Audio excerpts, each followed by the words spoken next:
অনেকেই আল্লাহ সম্পর্কে তর্ক করে বলে আল্লাহ গায়েব, কিন্তু আল্লাহকে গায়েব ভাবে বিশ্বাস করতে হবে এমন আয়াত পবিত্র কোরআনে নেই।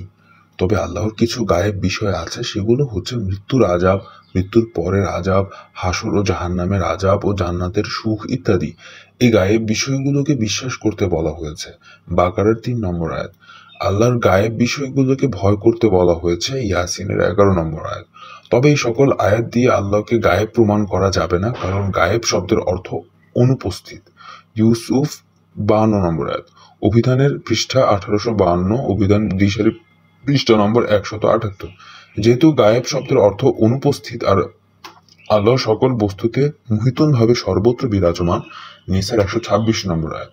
কাজেই আল্লাহ কখনো গায়েব নয়। তাছাড়াও আরাফ 7 আয়াতে উল্লেখ আছে যে আল্লাহ গায়েব নয়, বিধায় আল্লাহকে কোনো অবস্থায় গায়েব বলা যাবে না, আল্লাহ গোপন ভাবে থাকতে পারেন। হাদীদের 3 নম্বর আয়াত।